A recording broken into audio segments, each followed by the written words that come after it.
오늘을 사랑하는 묵상 시간입니다. 오늘 본문 말씀 요한복음 10장 17절과 18절입니다.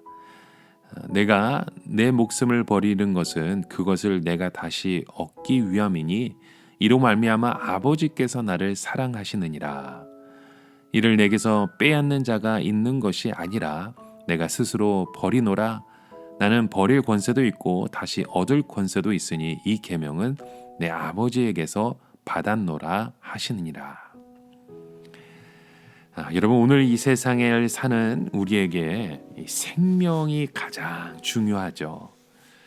우리 인간들이 애를 쓰고 노력하는 모든 것은 다 이 생명을 지키고 또 이 생명을 아름답게 하려고 하는 것입니다. 그런데 이 생명을 지키고 풍성하게 하기 위해서 사람들이 하는 것이 어떤 것들입니까?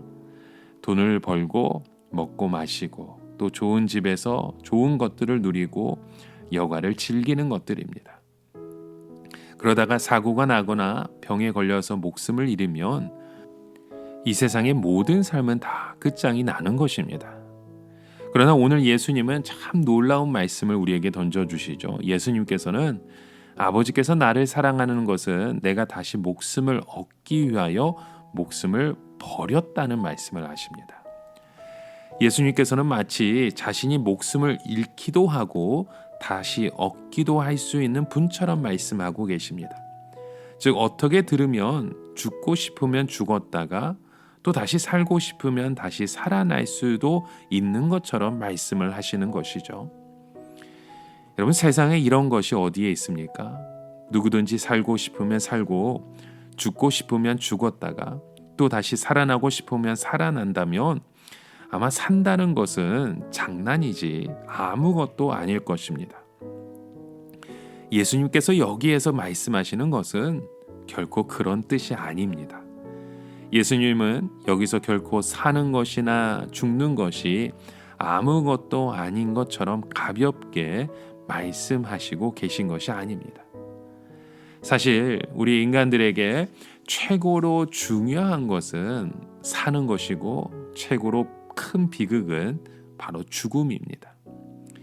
여기서 예수님께서는 우리가 생각하지 못하는 또 다른 생명을 말씀하고 계신 것이죠. 그것은 바로 하나님이 주시는 능력으로 사는 것을 말합니다. 우리의 육체적인 삶은 돈 벌고 음식을 먹고 병들지 않고 죽을 때까지 행복하게 사는 것들입니다. 그러나 하나님이 자신의 말씀에 순종하는 자에게 주시는 복은 영생이라는 겁니다.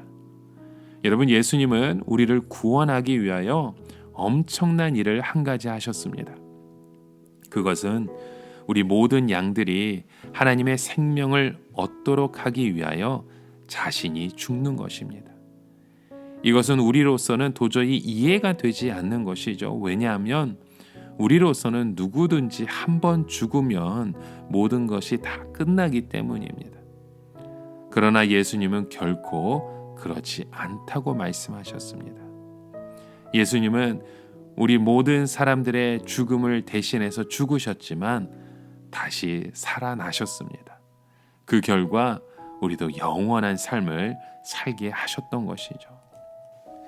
그래서 16절 말씀에도 보면 또 이 우리에 들지 아니한 다른 양이 내게 있어 내가 인도해야 할 터인데 저희도 내 음성을 듣고 한 무리가 되어 한 목자에게 있으리라 라는 말씀을 주십니다. 여기에 보면 우리에 들지 아니한 많은 양들이 있다고 말씀합니다. 이 양들은 양은 양이지만 들짐승같이 목자가 없이 살아온 양들입니다. 그러니까 생긴 것만 양과 비슷하지 그 안에 들어있는 본성은 야생동물처럼 사납고 통제가 되지 않는 것이죠. 만약 이런 양들을 우리 안에 가두어 두면 어떻게 되겠습니까?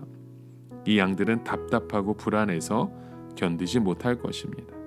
그저 우리 밖으로 뛰쳐나가려고 소리를 지르고 문이나 벽에 부딪히고 발작을 하게 되겠죠.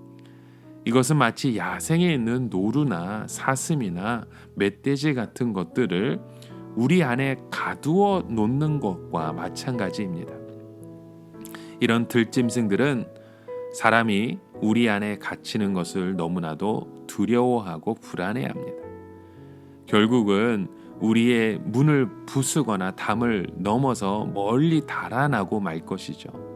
만약 이것이 뜻대로 되지 않으면 죽어버릴 것입니다. 이것은 병에 걸리거나 혹은 창이나 화살에 쏘인 야생 동물들을 동물학자나 수의사가 치료하려고 할 때도 마찬가지입니다. 야생 동물들은요, 그들을 고치려고 치료하기 위해서 접근하면 자기를 죽이려고 오는 줄 압니다. 그래서 소리를 지르고 멀리 더 도망을 치는 것이죠.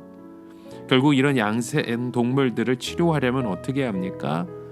마취를 시켜야 됩니다. 마취총으로 기절을 시킨 후에 치료를 해야 되고 그 후에 다시 야생으로 돌려보여야 하는 것이죠. 우리가 예수님을 믿기 전까지는 우리의 삶이 바로 이런 야생 동물이었습니다. 우리는 이 세상에서 일체 다른 것들은 믿지 아니하고 오직 나의 머리로만 나의 삶을, 나의 운명을 믿고 살아왔습니다. 하나님께서 우리에게 가까이 오셔서 우리를 고치시려고 해도 우리는 하나님이 우리를 죽이려고 하는 줄 알고 기겁을 하고 더 멀리 달아나 버렸던 우리의 삶의 모습이 있지 않습니까? 그러기에 우리가 하나님의 우리 안에 얌전히 들어가려면 예수님의 음성을 들어야 합니다. 그 외에는 다른 방법이 없습니다. 저희도 내 음성을 듣고 한 무리가 되어 한 목자에게 있으리라. 여러분, 예수님께서 우리를 부르셨습니다. 주님은 십자가의 사랑으로 우리 가운데 오셔서 죽은 우리의 영혼을 깨우시며 말씀하십니다. 그 결과 우리에게 놀라운 일들을 주어주신 것이죠. 예수님의 말씀을 듣는 순간 지금까지 한 번도 없었던 하나님에 대한 믿음이 생기는 것입니다. 그때 우리는 변하게 됩니다. 하나의 야생 동물에서 하나님을 믿는 이제는 하나님의 양으로 변화되는 것이죠. 이제는 더 이상 우리 안에 들어 있어도 답답하지 않고 선한 목자 대신 주님이 가자고 하면 어디든지 따라갈 수 있는 양이 되는 것입니다. 여러분, 우리가 살 수 있는 유일한 그 길, 예수님의 말씀을 듣고 변화되는 것입니다. 그래서 목자를 믿고 목자만 따라가는 것이 우리가 유일하게 살 수 있는 길인 줄 믿습니다. 오늘도 그런 믿음의 고백 속에 하나님만을 바라보시는 저와 여러분 되시길 주님의 이름으로 축원합니다. 함께 기도합니다. 하나님, 우리 죽은 영혼을 깨우시고 우리에게 그 말씀을 주셔서 우리를 하나님의 양으로 삼아주신 주님, 오늘도 그런 선한 목자 되어 주신 주님만을 믿고 따라갑니다. 우리를 부르신 대로 순종하며 따라갈 수 있는 믿음의 걸음을, 그 믿음의 고백을 드리게 하여 주시옵소서. 예수님의 이름으로 기도드립니다. 아멘.